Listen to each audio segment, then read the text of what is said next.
Hey guys, Adam here. So I got 3 reviews to do today. So I'm gonna make this short. The Lego Movie. Thank you. God, I needed this so badly. This is a movie I was kind of split between because either it was gonna be either a really good love letter to being a kid, or it was going to be a product telling us to buy their toys. It's the former. This movie is hands down one of the best kids movies I've ever seen in my life. It's just amazing what they did with something like Lego and turn it into something this fantastic.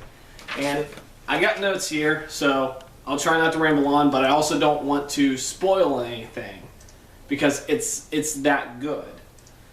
Alright, so one thing is visually beautiful. It's hands down one of the most gorgeous looking movies I've ever seen in my life. Because not only sorry, it's my dad.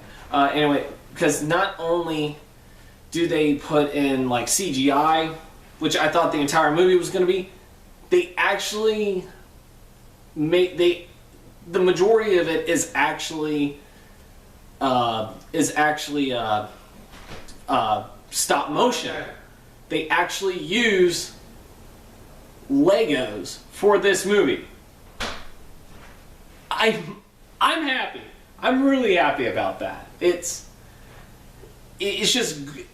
just shows how much effort they put into this movie. It's not a cash grab. It's effort.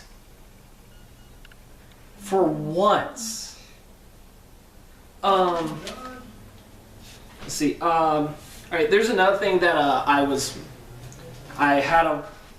usually have a problem with a lot of kids animated movies. Celebrity voice acting. I am not a fan of it. I don't always particularly like it when they put celebrities in animated roles, because either it's a paycheck, it's usually a paycheck, they don't put their effort into it, and it's just to make a quick buck in the box office for the studio. Here, it's the opposite of that. The voice acting in this is very well done, because nearly all of the cast members are celebrities, mostly comedians, but they also actually put their damnedest effort into their roles to where they make it their own. For instance, Will Arnett. Could not stand his character in The Nut Job. Here, he plays probably the best Batman I've seen in a long time. He plays asshole Batman, egotistical asshole Batman. But you can't help but like this Batman because, well, 1, it's Batman, and 2, he's actually a likable asshole, which is funny. He has an ego. He's actually kind of selfish, but he does have a heart. He does do things not just for himself. He does it for the... I can see you! I know! Jackass. Trying to keep this short. I got 2 others to do. So, anyway, yeah. Will Arnett, really good. It's obvious that he put more effort into this than he did with The Nut Job. Let's see. Morgan Freeman was having a blast in this movie. He's just hilarious. He's laugh out loud, hysterical in this movie. I can't think of a single time where I did not laugh at him. It was that good. Let's see. Elizabeth Banks, another one from The Nut Job. actually gives it her all as the female lead, Wild Style. She's not annoying in this. She's actually she's useful. She's very useful. She's actually a huge badass in this movie, and she does have a good story arc in this film. I'm trying to think. One character I really liked in this movie was Emmett, the main character, played by Chris Pratt. I'm not a Parks and Recreations fan. I've actually never even seen the show, so I don't know much about Chris Pratt except that he's been cast for Guardians of the Galaxy and the next Jurassic Park. Okay. Oh, hey. Okay, there we go. Sorry, I had to switch the light around. Anyway, Chris Pratt was actually hilarious in this. He definitely has proven that he can carry a movie on his own. And not to mention, Emmett is a likable character and a very relatable one. Because I'm like that. I'm like Emmett. I'm a goofball. I'm a guy who never really thought of him as a very special person, someone who is just an ordinary guy. But I also know that I'm meant for more. So yeah, seeing him being goofy, just and proving to everyone that he is capable of more was really hit home for me. And Chris Pratt, yeah, I'm looking forward to him in Guardians of the Galaxy. I'm looking forward to seeing him playing a bigger hero. No pun intended. Liam Neeson, again, a lot better in this than The Nut Job. Liam Neeson plays bad cop, good cop. And he does it in his Irish accent, which I think is even more exaggerated than it usually is. And he owns both roles. The majority of the time he's bad cop because he's the evil henchman for Lord Business. He's great in this because when he's bad cop, he's just being the stereotypical intimidating bad cop. He's yelling at the person he's interrogating. He's kicking a chair around just repeatedly for no reason. Whenever he's angry, he just starts kicking a chair. Or he just does it because he wants to, because it's hilarious. It is. It is funny. When he's good cop, he has his high-pitched Irish accent. I think, is that Liam Neeson? Or did they get like two people to do the same character? Because it's Liam Neeson. It's Liam Neeson with a high-pitched, speaking with a high-pitched Irish accent. Just picture that for a moment. Also, Charlie Day is also in this movie, playing 1980s something astronaut. Did not know that. Did not know that until the end credits. I did not recognize his voice, but he was funny. He was very, very funny. Also, and I know my dad's going to be surprised about this, Will Ferrell is the bad guy. No surprise there. But he actually downplayed his performance. And that's not an insult. He actually played it seriously, and he wasn't being loud and bombastic like he usually is. He actually did a pretty subtle performance. He was still Will Ferrell. He was still goofy. He was still an idiot, like the idiot villain, but he was also kind of intimidating and threatening. So yeah, Will Ferrell. Kudos to you, man. You could possibly get an Academy Award for that.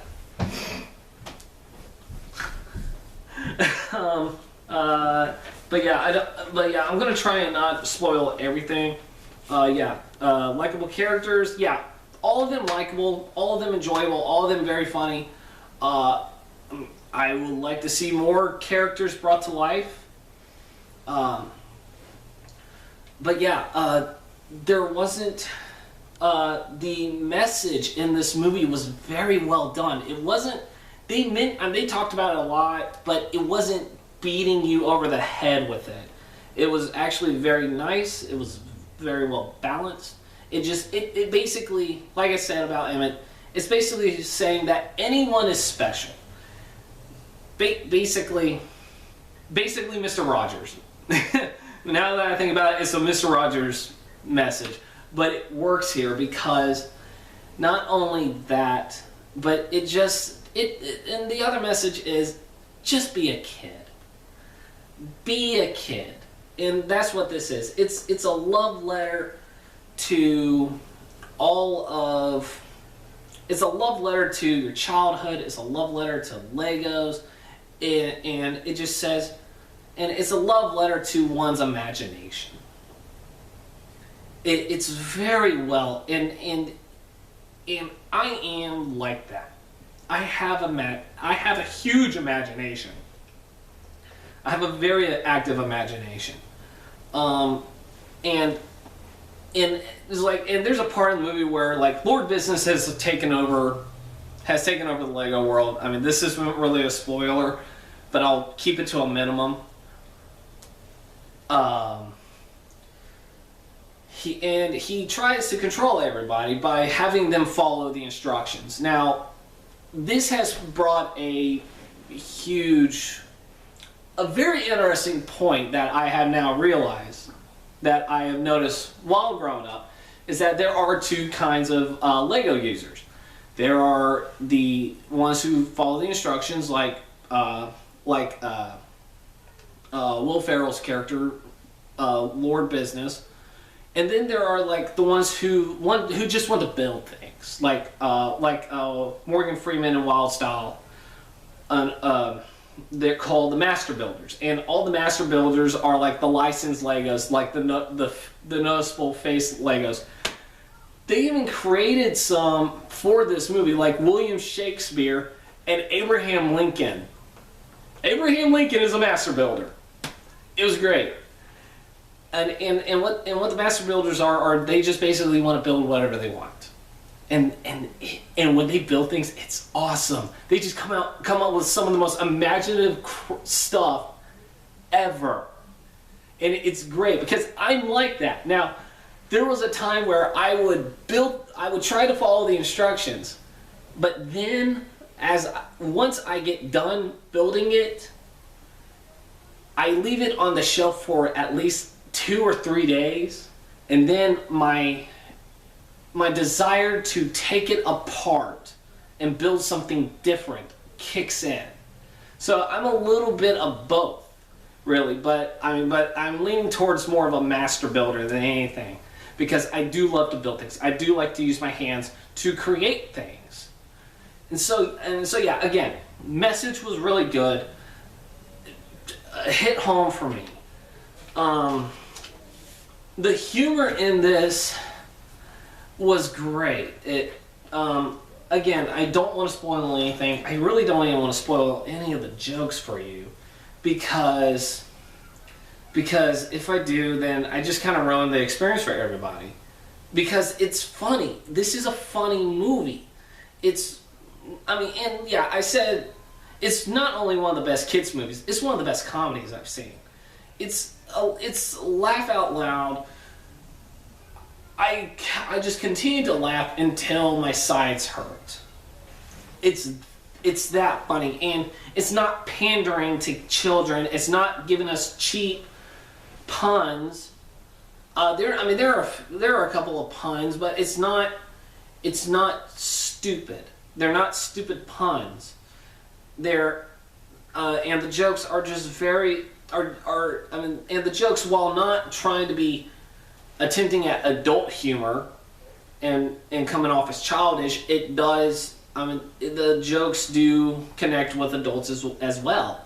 Because it's funny. It really is. Even the visual gags are hilarious. So yeah, the humor's fantastic in this.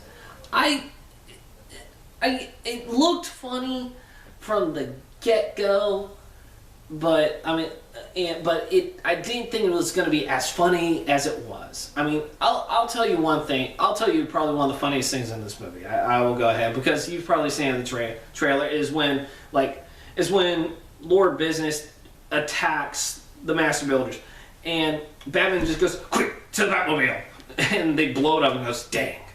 And then Wonder Woman shows up and was like, "Quick, to the invisible jet." They shoot at nothing and an explosion happens, and she goes, "Dang it." That was probably the funniest thing in the entire movie. Because of the implausibility of that actually happening. And really in a comic book movie, to be honest, is Wonder Woman getting her invisible jet blown up.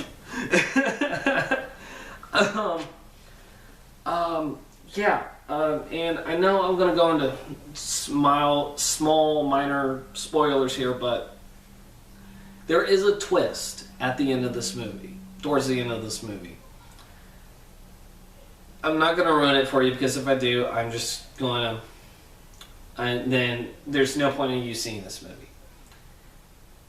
It's a good, heartfelt twist.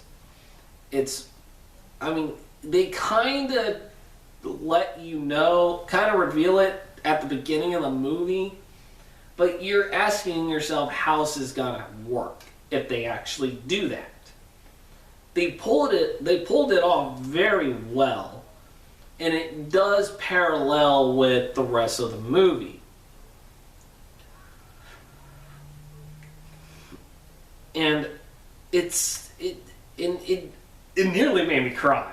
I'll say that. It nearly made me cry. This was like Oscar-worthy. This was an Oscar-worthy twist. It was just so much fun. It was just so beautiful to see. So yeah, I'm not gonna ruin it for you. All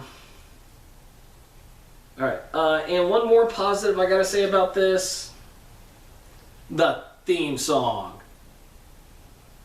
The theme song is hands down one of the best songs I have heard in my life. It's a techno pop song, but it's catchy. It's called "Everything Is Awesome," and it's supposed to be a song created for the bad guys. Well, you know what? This is what I gotta say. The villains probably gave us the best song in the world. I love this song. I can't get enough of it. I actually listened to it for like 2 hours straight, non-stop, didn't care. Hang on. Because it's a fun song. And this is how it goes.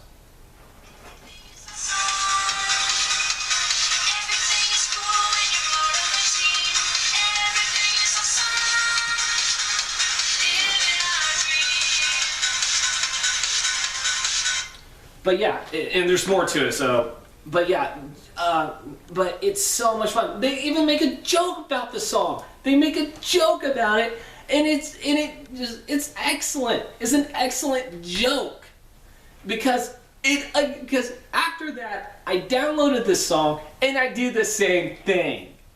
I did the exact same thing this joke did because it's that catchy. So far, I have not heard a single negative thing about this song, not from anybody, because people love this song. It is a poppy techno song, but it's actually, to me, it's aware of it and it doesn't take itself seriously. It's meant to be fun. It's meant to be catchy, and it works. It's definitely one, and I have not heard a good pop song to a movie in a long time. Normally it's a song that is an Academy nominated song like Frozen has recently. But I haven't really heard a good pop song. accompaniment to a movie that becomes its theme song. I haven't really heard that in a long time. But yeah, this is a really good movie. The song is really good. I enjoyed the shit out of this movie. I can't recommend it enough.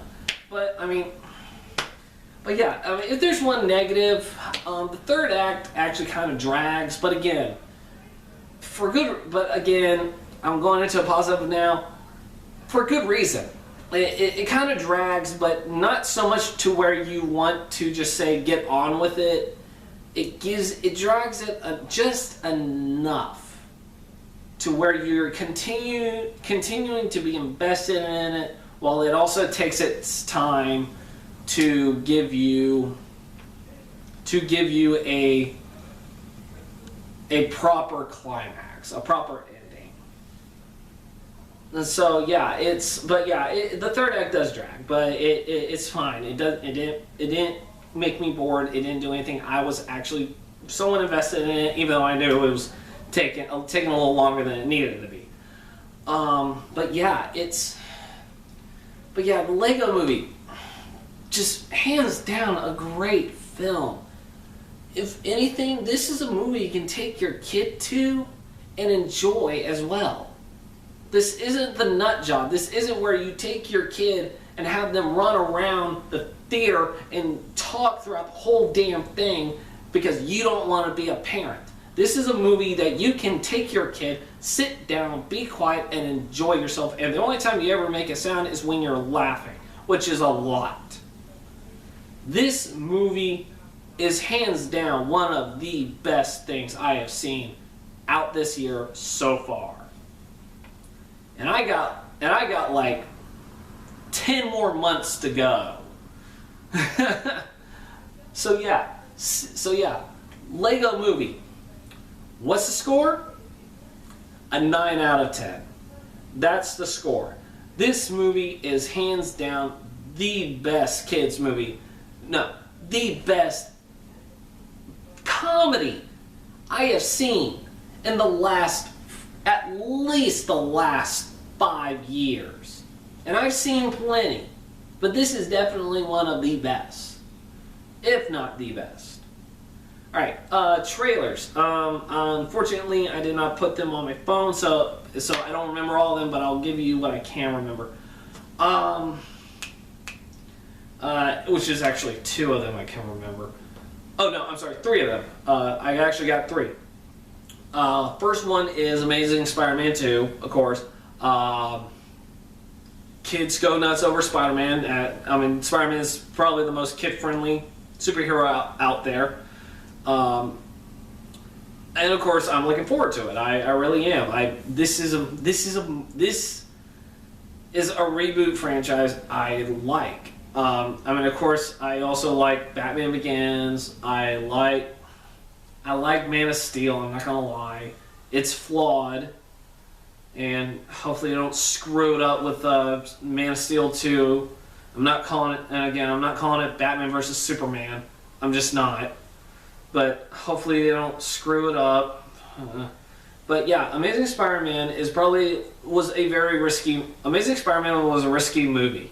I had my doubts about it, but after I saw it, I loved it. I thought it was actually a little better than the first one.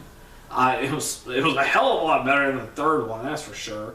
But it's definitely a different take on something we're familiar with.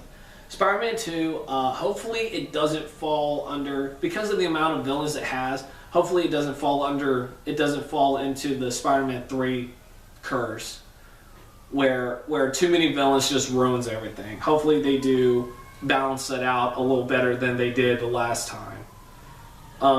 Spider-Man 2, Amazing Spider-Man 2, really looking forward to it. That's definitely going to be a midnight for me. I'm trying to think now. The Lemurs of Madagascar. It's a Warner Brothers documentary about, lemurs. Morgan Freeman narrates, so you know I'm gonna go see it. All right, I heard God talk about penguins. I want to hear God talk about lemurs now, because because you can make a movie about Morgan Freeman reading the freaking phone book, and I'll pay money to go see it in 3D. Oh, that's another thing about Lego Movie. 3D, fantastic. Go see it in 3D. Pay that extra $450. It's worth it. Believe me. But yeah, Lemurs of Madagascar. It looks okay. It's a documentary. Who knows? Maybe it'll be worth watching.